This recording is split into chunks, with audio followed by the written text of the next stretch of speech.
Have you ever been called a hoarder? In Gail Blank's book entitled Throw Out 50 Things to Clear the Clutter, Find Your Life, she wrote, everything is separated between keep, give away, and trash. A person who hoards has a hard time throwing out anything, for they feel they need to keep it. They may need it someday. Most of us have collected things over the years that are valuable to us, but a hoarder only collects trash and junk. So much trash and junk it takes over their entire living space. A collector, on the other hand, collects precious jewels and are very proud of their precious jewels, and they show it off with great pride. I feel that I'm qualified to talk to you on this matter because I have done a great amount of research on hoarding, and also I have known people who are hoarders. I will be informing my audience of some of the symptoms of a hoarder and some risks of a hoarder. Many people are not aware of the symptoms of a hoarder. I will be informing my audience on some of the symptoms of a hoarder, some risks, and some treatment offered to hoarders. Someone who hoards suffers from a lot of anxiety and distress because they are always searching the trash to make sure nothing's been tampered with in the pile of clutter, and they checking to make sure nothing has been thrown out.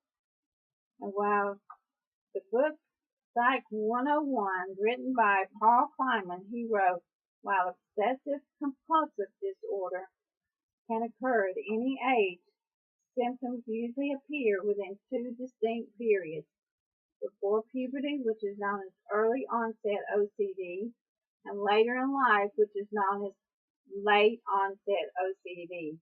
Some of the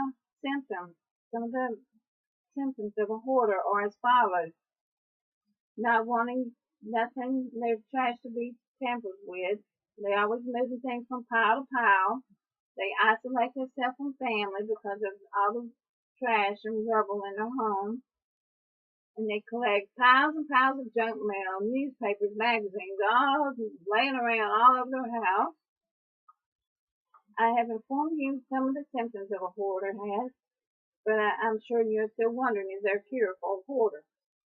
There are several risks of which a hoarder has. It has risk of fire due from the clutter.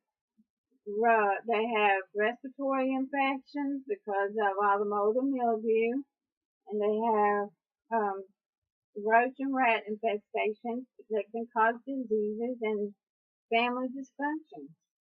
In USAtoday.com news, it was stated by Heidi Brown that hoarders don't just fill their homes with books, papers, and knick-knack collections, but they also, in some cases, well-meaning people end up collecting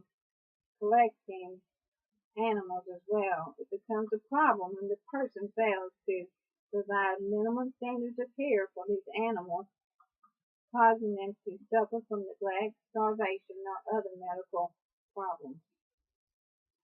There are two kinds of treatments offered to a hoarder.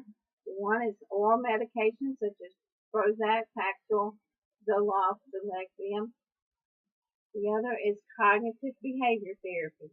In the book entitled When Panic Attacks, written by David D. Burns, MD, he describes it as cognitive therapy is based on the idea that your thoughts create all your emotions, positive and negative. Not all patients respond to this treatment, but some do with help from others.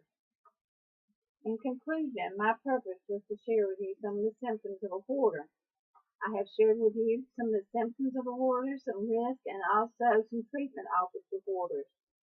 I feel that I've been qualified to talk to you on this subject matter of hoarding because I've done a great amount of research on hoarding, and also I've known people who are hoarders.